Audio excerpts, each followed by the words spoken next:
Hello दोस्तों, राधे राधे। आपका इस वीडियो में बहुत बहुत स्वागत है। पिछले वीडियो में हमें इतिहास को जानने के स्रोतों के बारे में अध्ययन किया था। कौन कौन से ताम्रपत्रों के बारे में पढ़ा था और अभिलेखों के बारे में हमने अध्ययन किया था। जो हम यह बुक पढ़ रहे हैं दोस्तों, यह हमारे सभी प्रतियोगिता परीक्षाओं में बहुत ज़्यादा महत्वपूर्ण है। तो दोस्तों आइए, आज का जो हमारा टॉपिक रहेगा राजस्थान में इतिहास। राजस्थान के प्राचीन सभ्यता जो स्थल है उनके बारे में हम पढ़ना स्टार्ट करते हैं दोस्तों। चलिए स्टार्ट करते हैं।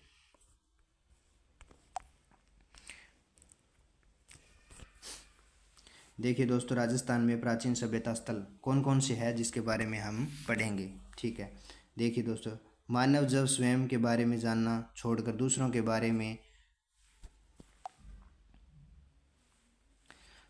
बारे में सोचना शुरू करता है, तब वह समूह में रहकर कार्य करना प्रारंभ करता है।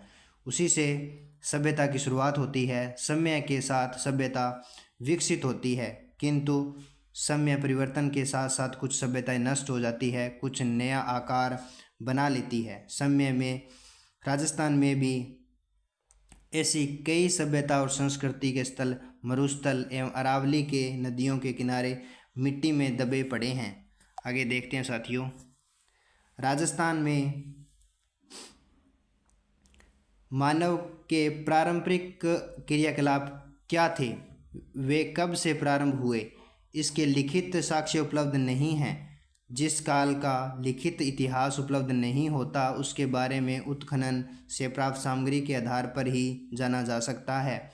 उत्खनन से प्राप्त हुए प्राचीनतम साक्ष्यों के आवास स्थल लकड़ी, अनाज, हड्डी और पत्थरों के अस्त्र और शस्त्र और उपकरण प्रमुख हैं। चूंकि प्राप्त उपकरणों से पत्थरों के उपकरणों की संख्या अधिक है, अतः पारंपरिक युग में को प्रस्तर युग कहा जाता है। आगे देखते हैं साथियों, प्रस्तर युग में मानव अपनी आवश्यकताओं को पूरी करने के लिए जानवरों का शिकार करता अथवा जंगल में कंदमूल एकत्र कर अपना पेट भरता था। अतः उसे कुल्हाड़ी, गंडासा, छुरा जैसे उपकरण बनाए। आगे देखते हैं साथियों, चित्र 4.1 को देखेंगे और जानेंगे। राजस्थान के प्रस्तर युग के उपकरण मुख्यतः बनास, गंभीरी, बेड़च, चंबल नदियों की घाटियों और शैलाश्रियों में बहुतायत में मिले हैं।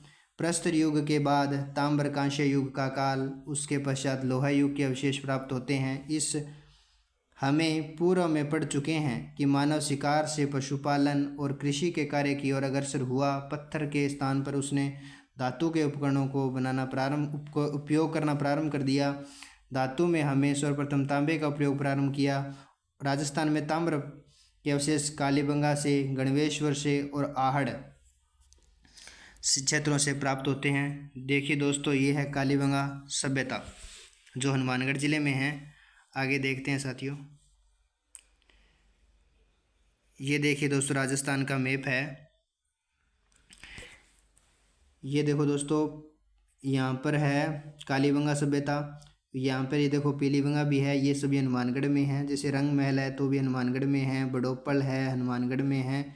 ये देखो दोस्तों, सोंथी सभ्यता जो है वो बीकानेर में है।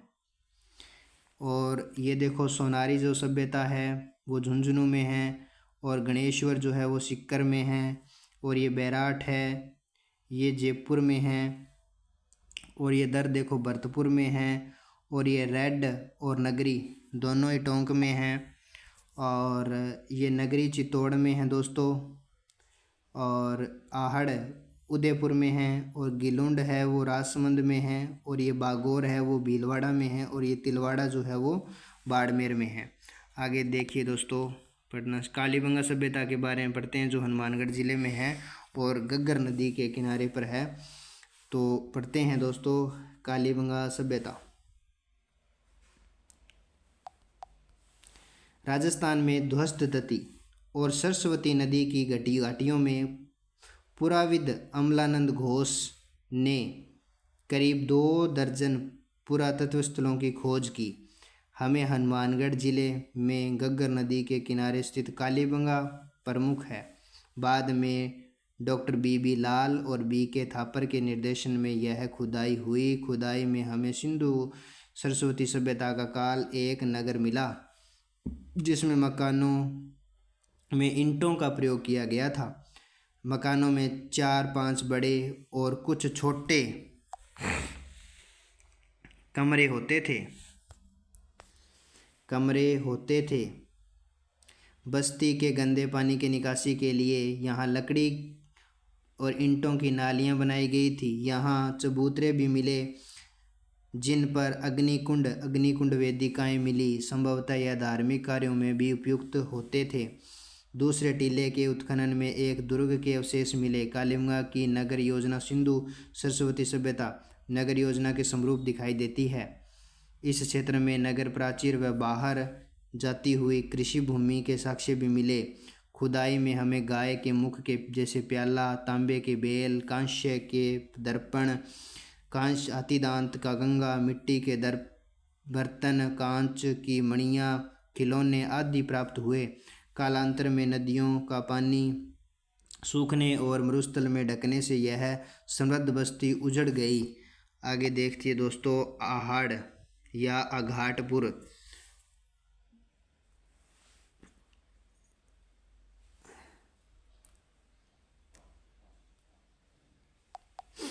उदयपुर के पूर्व आहड़ या बेड़च नदी के किनारे 2 टीले दिखाई देते हैं, जिनको स्थानीय लोग धूलकोट कहते हैं। यह बस्ती पहले ताम्रवती या तांबावती के नाम से जानी जाती थी। ऐसा प्रतीत होता है कि तांबे के औजारों के निर्माण का केंद्र होने से यह नाम पड़ा। 10वीं और 11वीं शताब्दी से इसे अघाटपुर या धूलकोट के नाम से जाने लगा। आगे देखते हैं दोस्तों, यहाँ से प्राप्त मकानों की दीवारें और पत्थरों एवं मिट्टी से बनी हुई है, जिनकी छत बांस और केलू से बनी होती है। बड़े कमरों के बीच में बांस की पर्दी पर मिट्टी चढ़ाकर उसे छोटे छोटे कमरों ओवरों में विभाजित किया जाता है। मकानों में 4 से 6 चूल्हे होते हैं। देखिए दोस्तों, ये है तांबे के पत्र, और ये देखो तांबे की कुल्हाड़ी है, हिस्सा है उसका आगे वाला, और तांबे का ये टुकड़ा है, और ये तांबे की छुरी है। आगे देखते हैं दोस्तों, मिले जो संयुक्त परिवार और सामूहिक भोजन विधि के साक्ष्य हैं। यहाँ उच्च कोटि के चावल उत्पादित होते थे। आहड़ में भट्टी नुमा चूल्हा मिला, इससे यह माना जाता है कि यहाँ तांबा पिघलाया जाता। आहड़वासी बर्तन बनाने की कला में दक्ष थे। यहाँ मिले लाल भूरे ताम्र या मृदन भांड, हाथ की सफाई तथा अलंकरण की दृष्टि से उत्कीर्ण होते थे। धूलकोट में 1951 से 1952 में हुई उत्खनन की तस्तरियाँ दीपक और धूपदानियाँ, कटोरियाँ, मटके, कलश, चूड़ियाँ, खिलौने, 26 किस्म की मणियाँ और 6 तांबे की मुद्राएं और मोहरें प्राप्त हुई। ऐसा प्रतीत होता है कि प्रकृति प्रकोप से विध्वंस हुई। इस सभ्यता के काल उत्तर पूर्व और दक्षिण पूर्व की ओर बढ़े तथा गिलुंड और भगवानपुरा जैसे स्थान बसाए। आगे देखते हैं साथियों, बालाथल के बारे में। उदयपुर जिले के बल्लभनगर तहसील के बालाथल में मिली सभ्यता ताम्र पाषाण कालीन। यह आहड़ संस्कृति से संबंधित है। यह 11 कमरों में एक बड़े भवन व दुर्ग से चिन्हों की भी प्राप्ति हुई। बालाथल में तांबे के चाकू, कुल्हाड़ी, छेनी, बाण जैसे उपकरण तथा कर्णफूल, गले के हार की लटकन आदि आभूषण मिले। यहाँ के निवासियों में मिश्रित अर्थव्यवस्था प्रचलित थी। कृषि, पशुपालन व शिकार तीनों आजीविका के साधन थे। बालाथल में लोहा काल के अवशेष भी प्राप्त हुए। यहाँ लोहा गलाने की भट्टियों के चिन्ह भी मिले। बैराट के अतिरिक्त बालाथल ही एक ऐसा स्थान है जहाँ बुना हुआ वस्त्र प्राप्त हुआ। आगे दोस्तों हम गणेश्वर सभ्यता के बारे में पढ़ेंगे, जो हमने देखा था नीमका थाना सीकर में है। सीकर जिले में नीमका थाना तहसील के गणेश्वर में एक विशिष्ट संस्कृति के अवशेष मिले हैं। इसे ताम्र संचीन संस्कृति कहा जाता है। यह संस्कृति पूर्व राजस्थान व गंगा घाटी के क्षेत्र में प्लावित हुई। गणेश्वर में ताम्र उपकरण बहुतायत में मिलते हैं। यहाँ इसका कारण खेतड़ी ताम्र भंडार की निकटता रही होगी। ताम्र उपकरण में बाण, छेनियाँ, मछली पकड़ने के कांटे, प्रस्तर के फलक, अंगूठियाँ आदि प्रमुख है। ऐसा प्रतीत होता है कि यहाँ से दोहरे पचेदार शिरावली ताम्र पिनों को पश्चिम तथा मध्य एशिया से निर्यात किया जाता था। गणेश्वर में मिट्टी के 10 प्रकार बर्तन मिलते हैं। देखिए दोस्तों, आगे देखते हैं। पहला जो है हड़प्पा पूर्व संस्कृति के हल्के लाल रंग के पतले बर्तन। दूसरा है लाल चिकनी मिट्टी विशिष्ट चित्रकारी वाले मजबूत बर्तन। इन बर्तनों में मर्तबान, कलश, प्याले, तसले, ढक्कन व हांडी प्रमुख है। आहड़ व गणेश्वर सभ्यता ताम्र पाषाण कालीन की थी, किंतु इसके ऊपर प्रस्तर पर लोह युग के अवशेष भी प्राप्त होते हैं। लोहकालीन इतिहास को जानने के लिए बैराट, सांबर, बागोर, रेड आदि सभ्यता स्थलों के विवरण उल्लेखनीय हैं। आगे देखते हैं साथियों। ये देखिए साथियों, अशोक का जो शिलालेख है बैराट, अशोक का बैराट से प्राप्त शिलालेख। देखो बैराट शिलालेख के बारे में पढ़ते हैं। यह जयपुर जिले में बैराट कस्बा युग में सभ्यता संस्कृति का प्रमुख केंद्र रहा है। इसकी बिज्जक की पहाड़ी और भीम की डोंगरी पुरातात्विक स्थल से महत्वपूर्ण है। महाभारत में इसका उल्लेखनीय मत्स्य जनपद की राजधानी विराटनगर के रूप में हुआ। यह पांडवों ने अपने अज्ञातवास के अंतिम दिन व्यतीत किए गए थे। मौर्य काल में भी यह एक प्रमुख केंद्र था। यहाँ अशोक के 2 स्तंभ लेख, भाब्रू व बैराट शिलालेख व बौद्ध मठ के अवशेष प्राप्त होते हैं। यहाँ एक कमरे में 36 चांदी की मुद्राएं मिली, जिनमें 8 पंचमारक, 28 भारतीय यूनानी शासकों की खुदाई के सवास्तविक तथा त्रिरत्न चक्र के चिन्ह युक्त अलंकृत घड़े, दीपक, नाचता हुआ पक्षी, पत्थर की संदूकें और लोहे की कीलें और हाथ से बना हुआ वस्त्र भी मिला।